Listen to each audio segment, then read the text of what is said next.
Assalamualaikum warahmatullahi wabarakatuh. Selamat pagi dan salam sehat.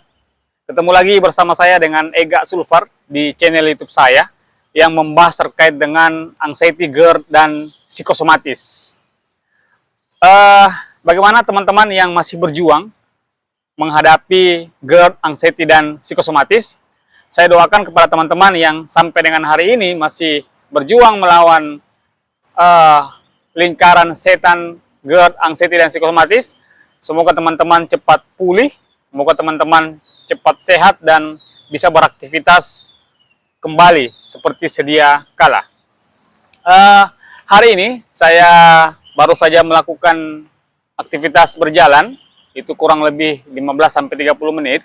Itu adalah aktivitas harian yang saya lakukan untuk membuat mood saya menjadi jauh lebih baik daripada sebelumnya. Apalagi kalau itu dilakukan di pagi hari seperti itu. Hari ini saya akan memberikan share terkait dengan anxiety yang saya alami selama kurang lebih 8 tahun. Itu terkait bagaimana kunci sembuh GERD, anxiety, dan psikosomatis. Dan kiat-kiat apa yang saya lakukan setelah hampir 8 tahun, kurang lebih 8 tahun saya terkena penyakit anxiety ini. Memang semuanya serba terpuruk, apapun itu. Kalau terkena penyakit anxiety, itu memang semakin hari kita semakin terpuruk apabila kita mengikutinya seperti itu. Nah, yang saya mau share kepada teman-teman pada hari ini, yaitu bagaimana kunci saya supaya bisa sehat dan beraktivitas kembali seperti sedia kala. Nah, yang saya lakukan dulu waktu saya terkena anxiety, GERD, psikosomatis, dan asam lambung, itu saya melakukan itu secara naluri, secara alami. Itu saya memberanikan diri gitu. Jadi saya memberanikan diri itu mengunjungi ataupun melakukan hal-hal yang tidak saya sukai. Misalnya, saya kan biasa itu sering berdebar-debar, sakit perut bagian bawah, terus merasa bahwa mau pingsan. Saya semakin hari itu saya semakin melakukan ketakutan itu seperti itu. Jadi saya tidak terpaku pada anxiety itu seperti itu. Barulah di tahun-tahun ketiga itu saya sudah mulai untuk bagaimana caranya supaya saya bisa melawan, saya bisa memberanikan diri mengikuti hal-hal yang tidak saya sukai seperti itu. Misalnya memakan makanan yang sangat enak misalnya, tetapi karena kita takut untuk memakannya, membuat kita menjadi kurus seperti itu. Contoh misalnya dalam acara keluarga ada yang bawa pizza misalnya, ataupun makanan-makanan fast food seperti itu. Saya awalnya cuma nonton, lihat orang makan enak sekali, tetapi setelah saya mendapat kepercayaan diri, saya kemudian mencoba dan saya memberanikan diri bahwa kalau saya tidak menikmati hidangan ini, itu saya sama saja tidak mensyukuri apa yang telah diberikan oleh Tuhan seperti itu. Makanya saya coba, kemudian saya makan dan memang ada sensasi, memang ada gejala-gejala yang saya alami setelah memakannya. Itu pertama. Tetapi di hari-hari selanjutnya kejadian itu berulang, saya kembali lagi mencobanya sampai dengan perasaan bahwa ternyata tidak ada apa-apa.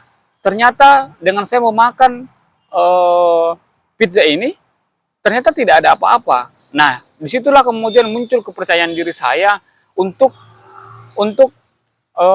melakukan hal-hal yang tidak saya senangi, tidak saya sukai gitu. Saya mencoba memberanikan diri sehingga saya terbiasa gitu.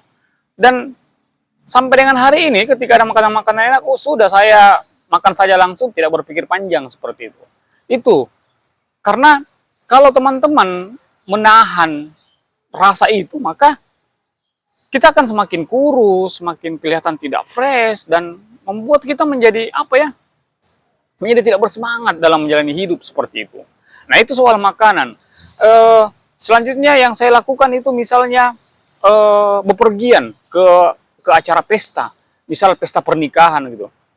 Saya itu tidak mau sekali ketika ada pesta kawinan. Kalaupun saya pergi melakukan itu saya hanya sebentar, cuman nurunin undangan, kemudian saya pulang. Itu ketika saya terkena anxiety. Nah, sekali, 2 kali saya melakukan kunjungan ke acara gedung pernikahan, itu sensasinya luar biasa. Tetapi saya harus beranikan diri. Saya harus melakukan itu, karena kalau saya tidak lakukan, maka saya akan begini terus seperti itu. Nah, saya mengunjungi orang menikah. Di dalam itu suasana banyak sekali orang, tidak tahu pintu keluar di mana, toilet di mana. Itu saya seakan ngos-ngosan, seakan pasrah dengan keadaan. Tetapi saya masuk, saya jalan sambil menutup mata, berjalan sedikit, dan lucunya hampir saya tidak menegur teman-teman yang saya kenali seperti itu. Sehingga mereka mengatakan bahwa saya sedang tidak baik-baik saja seperti itu. Tetapi kejadian itu saya ulang-ulangi terus, sampai akhirnya saya terbiasa. Sampai akhirnya saya ketika ada acara kawinan, saya sudah tidak canggung lagi, tidak khawatir lagi untuk datang ke acara pernikahan itu, seperti itu. Nah, itu yang saya lakukan sehingga saya bisa sembuh sampai dengan hari ini. Nah, kemudian teman-teman, kalau teman-teman terkena anxiety GERD dan psikosomatis secara tahunan, itu teman-teman mulai sekarang sepertinya teman-teman harus sudah keluar, harus memberanikan diri, harus melakukan hal-hal yang teman-teman tidak sukai. Memang perasaan debar-debar, perasaan mau pingsan, sakit di ulu hati, perut bagian bawah, kemudian kebas di tangan dan di kaki, itu selalu ada lah. Itulah namanya sensasi dari anxiety GERD dan psikosomatis. Dan itu yang namanya sensasi, itu hanya sebentar, tidak bertahan lama seperti itu. Nah, kalau teman-teman memikirkan itu terus, maka sensasinya itu akan awet dan tinggal seperti itu. Makanya, kalau ada misalnya acara keluarga, pesta, ataupun makanan-makanan yang teman-teman tidak sukai, mulai hari ini teman-teman coba.